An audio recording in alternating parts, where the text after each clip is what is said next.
801쪽입니다. 욥기 40장.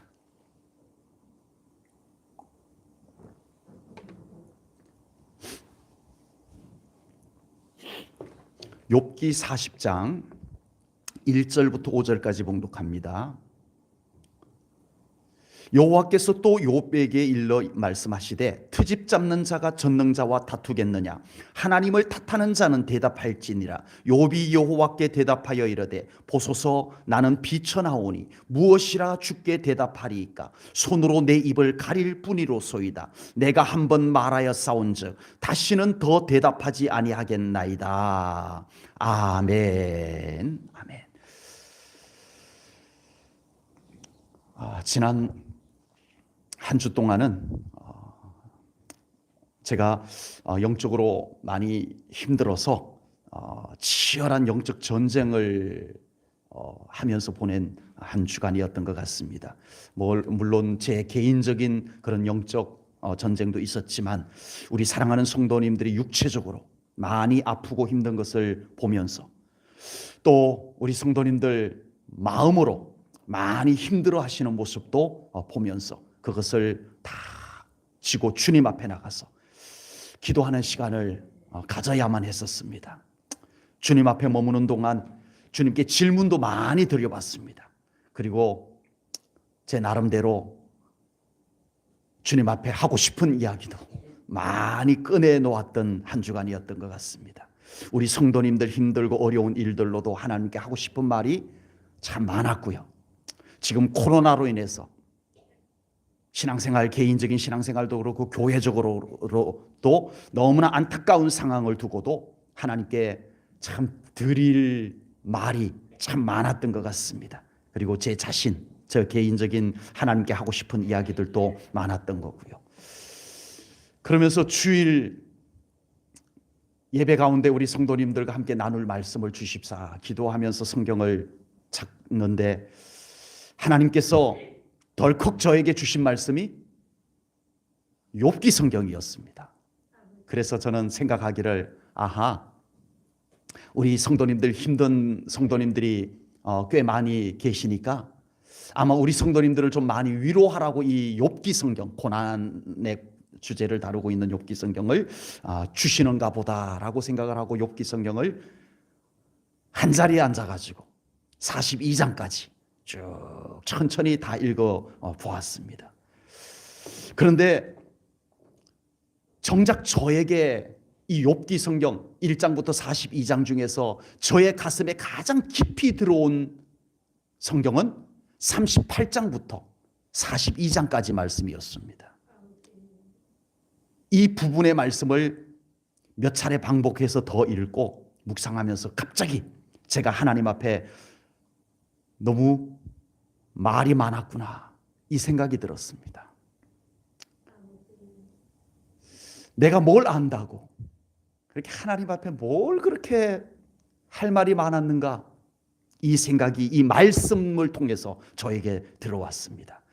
그리고 그 깨달음을 그대로 가지고 말씀 준비해서 오늘 같이 나누려고 합니다. 욥은 갑자기 들이닥친 고난으로 인해서 정신을 차릴 겨를도 없었습니다. 그런 욥을 세 친구가 번갈아 가면서 찾아와서 대화를 나눕니다. 욥기 성경이 조금 전에 말씀드렸듯이 몇 장? 42장, 42장까지 되어져 있습니다. 제법 긴 내용이에요. 욥기 성경의 대부분의 내용들이 뜻밖에도 하나님이 하신 말씀으로 기록되었다기보다는 욥의 세 친구가 욥을 찾아와 가지고 토론하고 나눈 이야기들로 대부분 다 채워져 있어요.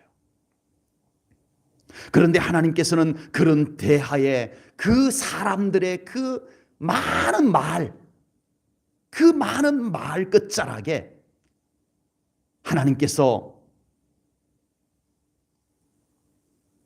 나무라 합니다. 그리고 욥은 하나님의 그 나무라 하심을, 꾸짖으심을 듣고 깨닫습니다. 욥기 38장 1절 2절입니다. 그때에 여호와께서 폭풍우 가운데서 욥에게 말씀하여 이르시되 무지한 말로 쓸데없는 말로 생각을 어둡게 하는 자가 누구냐? 이 하나님의 꾸지람을 딱 듣고 욥이 아차, 내가 말이 너무 많았구나. 쓸데없이 말이 많았구나. 그리고 욥이 42장 3절에 이렇게 고백을 합니다. 무지한 말로 이치를 가리는 자가 누구니까?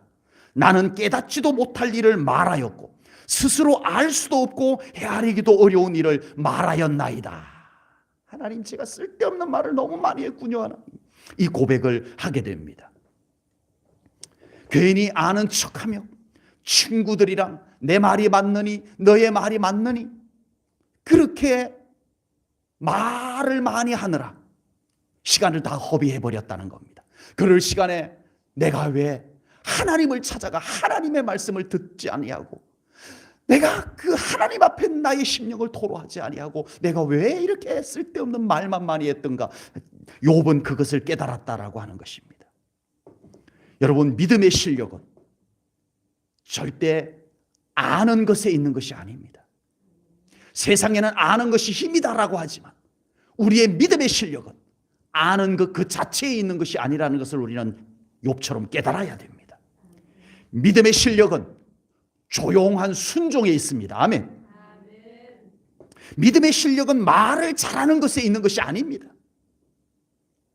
청산유수 말 잘하는 것이 믿음 좋은 것이 아니라는 것입니다. 믿음의 실력은 하나님 앞에 엎드리고 하나님의 움직임을 주목하는 믿음의 시선을 갖고 있는 것이 진짜 믿음의 실력이 될 것입니다.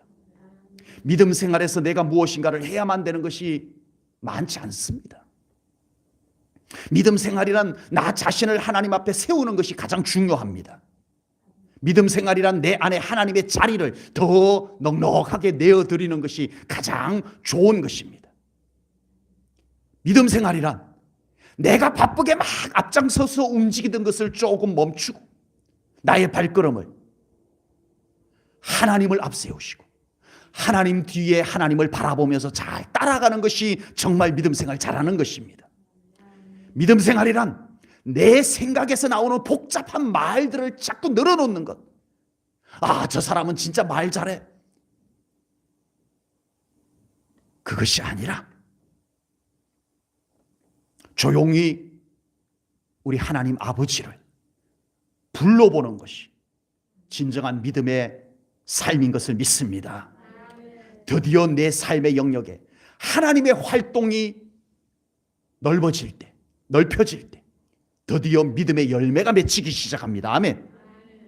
드디어 나는 잘 안 보여지고 하나님이 더 잘 보여지기 시작할 때 그때 믿음의 역사가 일어나고 하나님의 나라가 임하게 될 줄로 믿습니다. 믿음 생활을 내가 억지로 무엇인가 하려고 해서 잘 되는 것 아닙니다. 하나님을 더 찾는 것밖에는 없습니다. 아멘.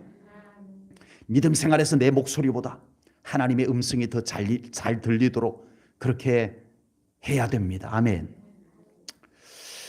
욥이 안 그래도 고난으로 인해서 견디기 어려운데 친구들이 번갈아 가면서 찾아와서 온갖 잘난 소리, 아는 척하며 이야기를 늘어놓습니다. 욥의 세 친구가 욥을 찾아와서 늘어놓은 말들이요, 수준이 낮을까요? 높을까요? 여러분, 수준이 굉장히 높습니다. 요즘으로 말하면 신학대학교 교수님 정도 수준입니다. 쇼리 있고요, 타당성이 있고요. 와, 신학적인 수준을 가지고 욥을 찾아와서 계속 이야기를 합니다. 그러나 그들의 신학적 수준에 하나님이 전혀 반응하지 않으세요. 그 대단한 말, 그 잘난 논쟁, 그 속에 하나님이 계시지 않았어요. 하나님께서 그들의 논쟁을 들으시고 비웃으셨습니다. 결국 하나님께서 참다 더 이상은 참을 수 없어서 욥을 만나서 꾸짖고 마셨어요. 하나님께서 욥과 그 세 친구들이 논한 신학적 논쟁에 대해서 비웃으시면서 하신 말씀이 욥기 38장 39장에 나옵니다. 욥기 38장 39장은 여러분들이 오늘 집에 가셔서 한번 천천히 읽어보시도록 하고 제가 그 중에 몇 곳만 뽑아왔어요. 욥기 38장 4절 5절입니다. 내가 땅에 기초를 놓을 때에 내가 어디 있었느냐? 내가 깨달아 알았거든 말해봐라. 말할지니라. 누가 그것의 도량법을 정하였는지, 누가 그 줄을 그것의 위에 띄웠는지 네가 아느냐? 욥기 38장 31절부터 35절입니다. 내가 묘성을 메어 묶을 수 없음을, 묘성은 이 별자리를 얘기합니다. 내가 묘성을 메어 묶을 수 있으며 삼성의 띠를 풀 수 있겠느냐?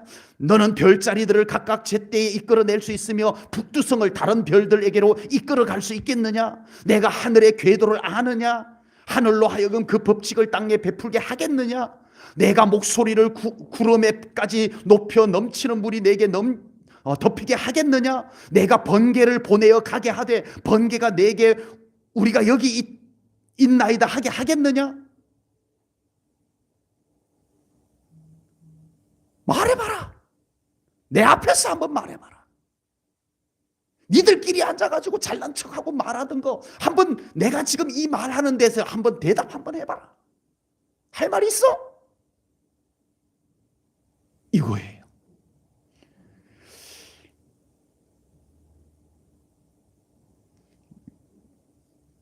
이 말씀을 하나님이 요즘 과학자들에게 했으면 좀 할 말이 있으려나요? 인간의 지식 대단합니다. 끝이 어딘지 알 수 없을 정도로 발달하고 있습니다. 지금 인간이 발달시켜온 지식의 산물인 과학은요, 상상을 초월할 정도가 됐습니다. 우리 여러분 70년대 80년대만 해도 지금 이 과학을 상상이나 했겠어요?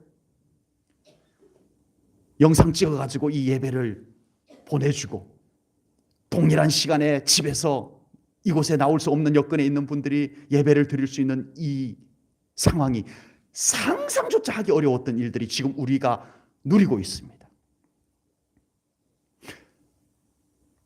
이 인간의 대단한 지식의 산물, 과학의 산물, 스마트폰, 어느 곳에서든 얼굴 보면서 이야기 나눌 수 있다는 것, 여러분 이거 정말 대단한 것 아닌가요? 그런데 이보다 더 놀라운 인간의 지식이 만들어낸 것이 있습니다. 인공지능, AI라고 하죠. 인공지능. 이제 인공지능 반도체가 탑재된 자동차가 나오기 시작했어요. 인공지능 반도체가 자동차 안에 탑재가 딱 되고 나면요, 사람이 운전할 필요 없습니다. 목적지 입력만 딱 해주면 지가 알아서 신호등에서 서고, 앞에 차가 가로막히면 차선 바꿔서 가고, 운전대 내가 안 잡거든. 나는 거기서 옆에서 자고 있어도 이 차가 목적지까지 잘 데려다 주는 것이 지금 현실화되고 있는 중이에요. 이미 지금 시행이 되고 있어요. 상용화되지 않았을 뿐이지. 지금까지 바둑 9단이 바둑을 가장 잘 뒀어요. 그런데 갑자기 신의 수준이라고 하는 이 바둑 9단 앞에 인공지능 AI가 한판 둡시다 해가지고 세계에서 바둑을 가장 잘 둔다고 했던 이세돌 9단이 졌어요. 컴퓨터 앞에 졌어요. 인공지능 앞에 졌어요. 온갖 정보를 다 수집을 해가지고 순식간에 연산을 딱 해가지고 여기다 놓으면 되겠구나. 이게 인간이 못 따라가요. 생각을 한다니까요. 정보를 막 수집을 해가지고 이건 이렇게 하면 되고 이건 이렇게 하면 되고, 이걸 막 생각을 연산을 해가지고 결과를 내놔요.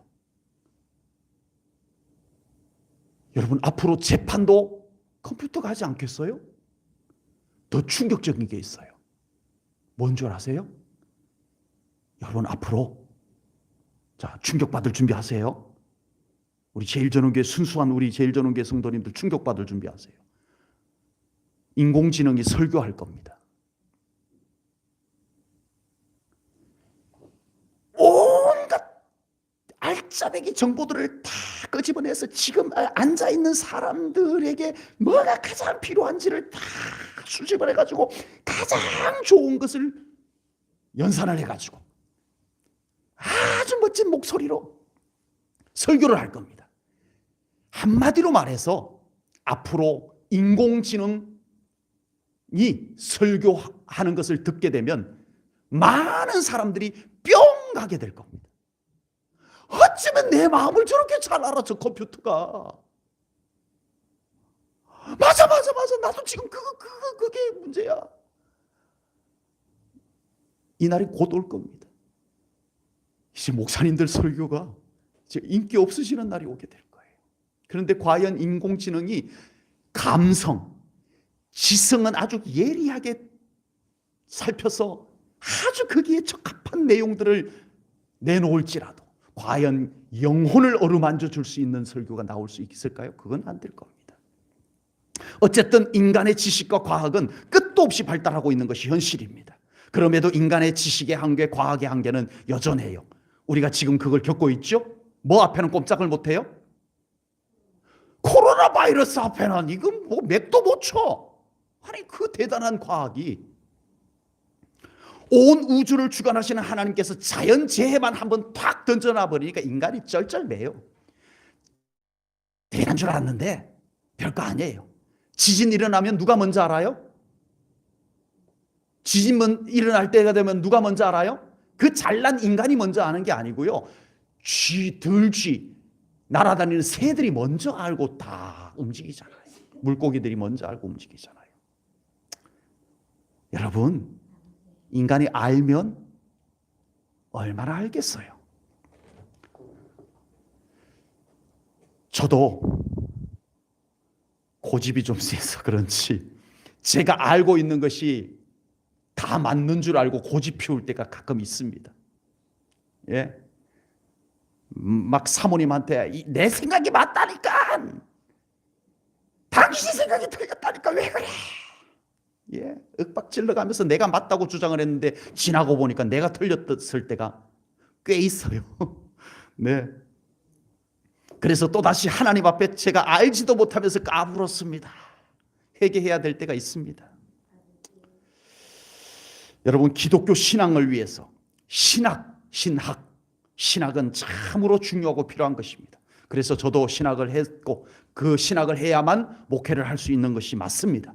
그러나 신학만 가지고 아무리 떠들고 논쟁을 해도 결국 하나님께서는 그것을 칭찬하시는 것이 아니더라라고 하는 것입니다. 욥의 세 친구가 아무리 맞는 말, 아무리 옳은 소리 깊은 신학을 가지고 논했어도 하나님께서 그것을 칭찬하지는 않으셨습니다. 욥도 거기에 빠져 있었어요. 지금 인생이란, 이 고난 속에서 인생이란 뭔가, 친구들하고 그거 논쟁하다가 결국은 하나님 앞에 꾸지람을 호되게 듣고, 아니구나, 이게 알면 뭘 한다고 내가, 그게 아니구나, 하나님 찾아야 되구나, 하나님 만나야 되구나. 욥이 그걸 드디어 깨닫고 고백한 말이 있습니다. 욥기 42장 5절입니다. 제가 무지 좋아하는 성경 구절입니다. 우리 같이 한번 읽어볼까요? 시작. 내가 주께 대하여 귀로 듣기만 하였사오나 이제는 눈으로 주를 배움나이다. 아멘. 계속 친구들 하는 소리 듣고 하나님 아니었군요. 이제는 제가 하나님을 찾았더니 하나님이 보입니다. 이제서야 하나님이 보입니다. 하나님. 여러분, 하나님이 잘 보이세요? 하나님이 잘 보이지도 않는데도 우리가 계속 이러고 살아가면 안 되는 거예요. 욥은 뒤늦게 했지만 이제 하나님이 보입니다. 이 고백할 수 있었던 거예요. 이제 우리의 신앙은 잘 아는 것에서 이제는 주님을 만나는 신앙이 되어져야 됩니다. 이제는 좀 주님을 실제로 사랑하는 그 신앙이 우리에게 갖춰져야 됩니다. 이제는 아는 것은 이 정도만으로도 충분해요. 아니, 목사님이니까 그렇게 말씀하시고 우리 같은 사람이 뭘 안다고요? 아니요. 우리 사랑하는 성도님들이 아는 것으로도 충분해요. 이제 아는 것 가지고 대단하다라고 할 때가 아닙니다. 이제는 믿음으로 살아가야 할 때입니다. 실천해야 할 때입니다. 이제는 우리의 믿음이 실제로 주님을 사랑하고 실제로 주님과 동행하는 그 믿음의 삶으로 나아가야 할 때입니다. 고난을 통과한 욥이 또 고백한 것이 있습니다. 오늘 본문 5절 말씀인데 제가 표준 세번역으로 좀 가지고 왔어요. 세번역 성경으로 우리가 가지고 있는 성경하고는 조금 다릅니다만은 같은 의미입니다.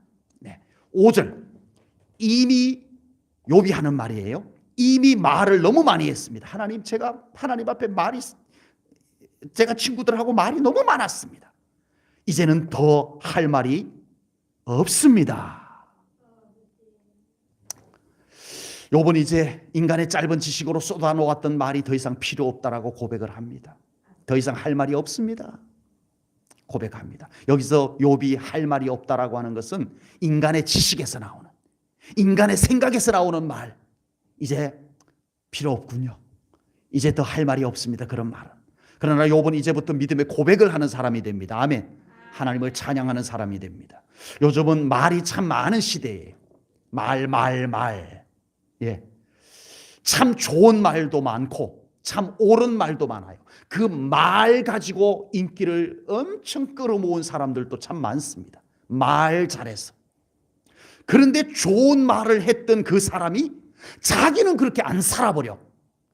그래서 자기가 했던 말들이 전부 자기에게 실망으로 되돌아오는 것을 겪게 되는 것이 지금 현실입니다. 말 잘해서 인기를 얻었는데 그 잘했던 말이 자신이 살아가지 않으니까 그것이 오히려 실망으로 자기에게 돌아오더라는 겁니다. 요즘은 그러고 보면 말만 많은 시대인 것 같아요. 말만. 잘난 말, 옳은 말, 말만 많은 시대예요. 화려한 말은 많은데 정작 그 말처럼 살아가는 사람을 찾기가 어려운 시대. 그렇죠. 좋은 말은 얼마든지 많아요. 이제는 진짜 좋은 말 많습니다. 그런데 정말 자기가 한 말처럼 살아가는 사람 너무 찾기 어려워요. 출애굽한 이스라엘 백성들이 광야에서 말이 너무 많았어요. 무슨 말? 쓸데없는 말. 아니, 물 없으면 하나님 우리에게 물 내려주세요. 물 주세요. 홍해를 가르셨던 하나님 물 주실 수 있잖아요. 하나님 우리에게 마실 물을 주세요 하면 될 텐데 쓸데없는 말이에요. 모세, 왜 우리를 애굽에서 광야로 데리고 나와서 우리 다 목말라 죽게 만드는 거야? 말이 많아요. 먹을 것이 없으면 하나님 홍해를 가르셨던 하나님이시잖아요. 반석에서도 물이 나게 하셨던 하나님 우리에게 양식을 주소서 하면 되잖아요. 그런데 이 백성들이 쓸데없는 말이 많아요. 모세, 우리가 애굽에 있을 때 거짓말까지 해요. 이게 말이 많다 보면 항상 말 속에 거짓말이 섞여 들어가요. 모세, 우리가 애굽에 있을 때는 고기 삶는 가마솥 곁에 있었잖아. 왜 데리고 나와가지고 우리를 이렇게 광야에서 굶어 죽게 만드는 거야? 애굽에 그냥 뒀으면 우리가 지금도 고기. 거짓말은 말이 많으니까 꼭 거짓말이 섞여 들어가. 그렇게 말만 많았던 이스라엘 백성들이 광야에서 40년 훈련을 받습니다. 40년 훈련 받아요. 그리고 이제 드디어 여리고 성 앞에 딱 도착을 합니다. 저 여리고 성을 우리가 어떻게 무너뜨려? 안 돼. 우리 지금 이제 다 망했어. 여기까지 와서 우리는 애굽으로 돌아갈 수도 없고 이제 우리는 다 망했어. 이 백성들이 이제는 그러지 않아요. 여호수아가 그 백성들에게 여리고 성 앞에서 한 말이 있습니다. 여호수아 6장 10절입니다.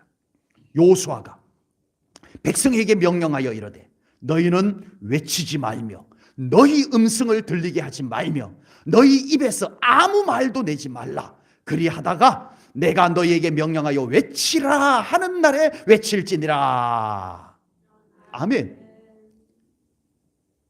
이게 아마 이스라엘 백성들이 광야 초창기 같았으면 뭔 소리 하는 거야? 그런다고 여리고 성이 무너지나? 이랬을 것 같아요. 그런데 이제 40년 훈련을 받은 이 이스라엘 백성들이 여리고 성 앞에서 여호수아가 쉿, 쓸데없는 소리 하지 마. 여기서 말 많으면 안 돼. 그러자 이스라엘 백성들이 입을 딱 다뭅니다. 그리고 여리고 성을 7일 동안 도는데도 말하지 않습니다. 아유 지겨워, 이런다고 여리고 성이 무너지나 하는 사람이 없었어요. 여리고 성 앞에서 여호수아는 인간의 말 필요 없다 이거야. 그냥 하나님이 시키는 대로 순종의 발걸음을 옮기는 것만이 이 시간은 중요한 거야 말씀한 거예요. 말이 실력이 아니라 순종이 실력이다. 이걸 여리고 성 앞에서 가르쳐 주신 거예요. 인간의 왁작지껄한 소리가 여리고 성을 무너뜨린 것이 아닙니다. 조용한 순종이 여리고 성을 무너뜨리게 한 줄로 믿습니다. 사람의 소리가 많은 곳에는요, 누가 기웃거려요? 사탄이 기웃거려요. 인간의 말이 많은 곳에는 사탄이 먹을 거리가 있어요. 여러분, 말 많으면 반드시 사탄이 먹을 거리가 거기에 있어요. 시비거리가 있어요. 그 사람의 많은 말 속에 꼭 사탄이 장난칠 만한 시비거리가 그 말들 속에 있어요. 말 적게 하는데도 그 말 때문에 장난을 치는데 사탄이. 말 많으면 얼마나 많겠어요, 사탄이 가지고 놀 것이. 그래서 정치판도 그렇고 교회 안에도 그렇고 사람의 소리가 많은 곳에는 항상 시비거리가 많이 생겨요. 그리고 인간의 소리가 시끄러우면 하나님의 음성이 잘 들리지 않습니다. 늘 말이 많은 사람은 절대 하나님의 음성을 잘 듣지 못해요. 내 소리가 많아서, 내 소리가 커서 그래요. 자기 소리에 도취되어서 하나님의 음성을 잘 듣지 못하는 것입니다. 욥은 세 친구들이랑 열심히 인간의 말을 하느라 하나님의 음성에 귀를 기울이지를 못했던 거예요. 너무 많은 말 속에 파묻혀 있었어요. 친구들이 찾아와서 아무리 좋은 소리를 다 해도 아무 소용이 없었어요. 하나님께서 오셔가지고 말씀하시니까 이제야 답이 보이고, 이제야 길이 보이고, 이제야 가능성이 보였던 것입니다. 그래서 욥은 드디어 이렇게 고백을 했죠. 제가 말이 너무 많았습니다. 이제 더 이상 제가 할 말이 없습니다. 하나님 앞에서. 주님, 이제 말씀하시옵소서. 주님의 말씀만 듣겠습니다. 이 고백이 드디어 나온 거였어요. 사람의 말 듣는 거 너무 좋아하지 마십시오. 그리고 내가 하고 싶은 말 다 했다라고 좋아하지 마십시오. 우리에게 기도하는 소리, 찬송하는 소리, 복음 전하는 소리, 그 소리 외에 우리에게 유익한 소리가 나오기가 쉽지가 않습니다. 우리도 욥처럼 하나님 앞에서 더 이상 할 말이 없습니다. 이 고백이 나올 수 있기를 바랍니다. 말 안 하고 어떻게 살겠습니까마는 말 전혀 하지 말라는 뜻이 아닙니다. 인간인데 하나님이 우리의 입을 창조해 주셨는데 말하고 살아야죠. 그러나 우리가 불필요한 말이 너무 많아서 우리의 영혼에 손해보는 그런 삶이 되지 말아야 되겠다는 것입니다. 고난의 위력은 참 대단합니다. 고난을 겪어보신 분들 다 아시죠? 고난의 위력. 그 고난의 위력 중에 가장 무시무시한 위력은 그 고난이 하나님을 잘 안 보이게 만든다는 것이 가장 치명적인 위력입니다. 고난이 닥치게 되면 처음에는 주님을 온전히 바라보던 사람도 그 고난이 길어지면 점점 주님이 안 보이기 시작합니다. 욥을 시험하던 사탄도요, 욥에게서 하나님이 안 보이게 만들려고 악착같이 고난으로 욥을 가로막습니다. 하나님 없어? 하나님이 있으면 너에게 그러겠어? 하나님 안 보이게 만드는 시험을 욥 앞에 갖다 놓습니다. 심지어는 욥의 곁에 있었던 아내마저도 뭐라고 말했어요? 하나님이 어디 있어? 하나님 욕하고 죽어버려. 욥의 아내가 그랬어요. 하나님을 안 보이게 만듭니다. 친구들이 찾아와서 온갖 잘난 소리 다 했지만 욥은 점점 죄책감에 갇히게 됩니다. 야, 이러다가 내가 먼지처럼 아무것도 아닌 것이 될까 두려웠습니다. 그러나 욥은 그 와중에도 하나님을 놓치지 않았습니다. 하나님을 바라보는 눈을 흐리지 않았습니다. 가장 고통스러운 한가운데서 욥이 뭐라고 고백을 하는지 한번 볼까요? 욥기 19장입니다. 욥기 19장 25절부터 27절. 이 말씀도 제가 세번역 성경으로 좀 옮겨왔습니다. 좀 쉽게 와닿을 것 같아서요. 욥기 19장 25절부터 27절, 욥이 고난의 한가운데 있을 때 이 고백을 한 거예요. 한번 보겠습니다. 그러나 나는 확신한다. 내 구원자가 살아계신다. 나를 돌보시는 그가 땅 위에 우뚝 서실 날이 반드시 오고야 말 것이다. 내 살갗이 다 썩은 다음에라도, 내 육체가 다 썩은 다음에라도 나는 하나님을 배울 것이다. 내가 그를 직접 뵙겠다. 이 눈으로 직접 뵐 때에 하나님이 낯설지 않을 것이다. 내 간장이 다 녹는구나. 하나님을 끝까지 놓치지 않는 사람만이 고난을 이겨냅니다. 끝까지 주님을 바라보는 사람만이 고난의 끝자락에서 이런 위대한 믿음의 고백을 할 수 있습니다. 욥이 지독한 고난을 극복하고 믿음의 승리자가 될 수 있었던 것, 인내심이 강해서 그래요? 인내심이 남달리 강해서 그럴까요? 욥에게 빼앗길 수 없는 확신, 하나님은 살아계시다는 믿음, 고난을 다 통과하고 나도 하나님 앞에 섰을 때 하나님이 어색하지 않는, 낯설지 않는 그 믿음을 그가 가지고 있었기에 그는 고난을 이겨냈던 겁니다.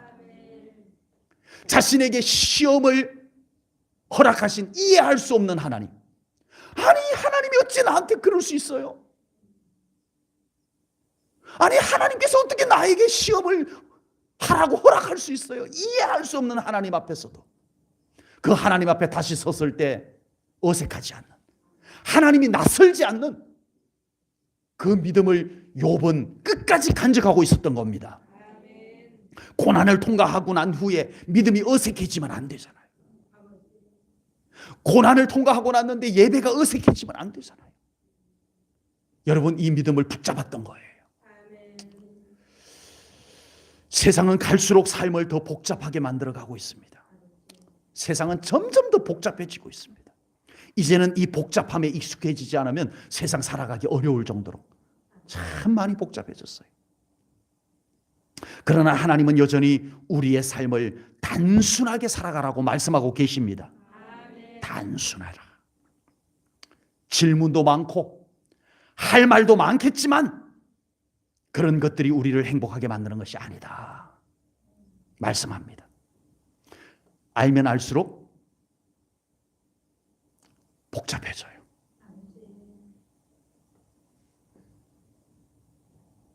이제는 세상에서 살아가기 위해서 필요한 만큼 지식과 정보들을 가지고 그런 일들에 적절하게 사용하시고 우리의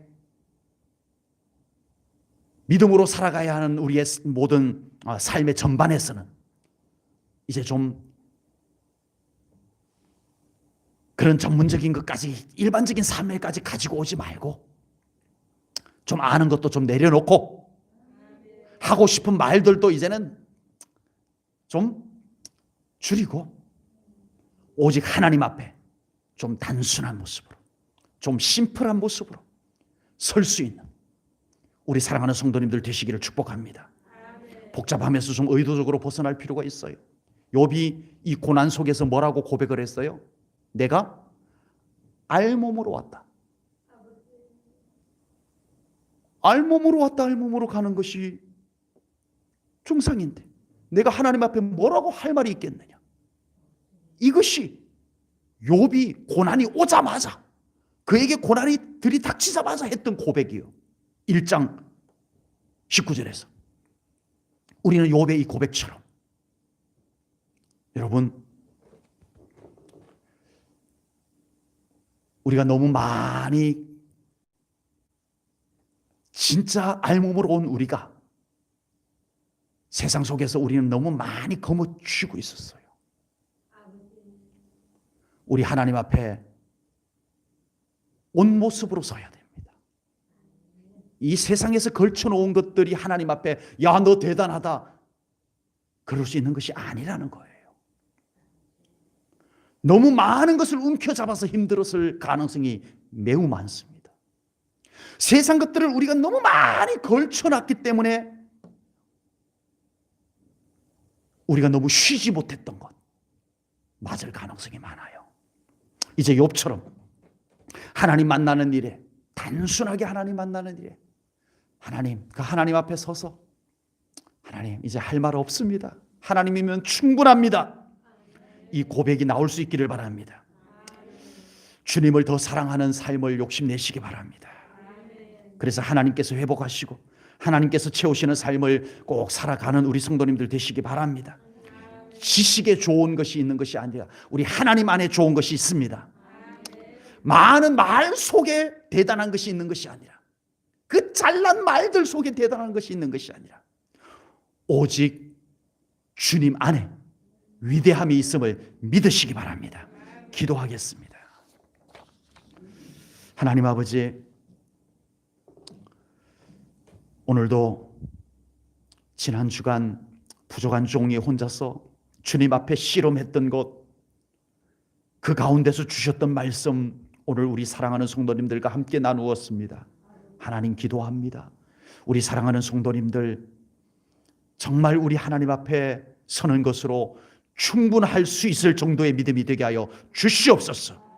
너무 많은 거추장스러운 것들이 우리를 신경 쓰이게 만들고 말 많게 만드는 것들에게서 벗어나게 하여 주옵소서.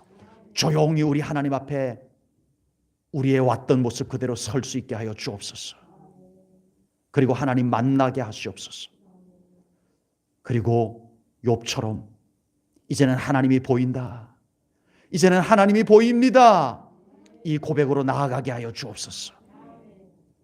우리 사랑하는 성도님들의 삶 가운데 우리 하나님이 주인이십니다. 하나님 함께 하여 주옵소서.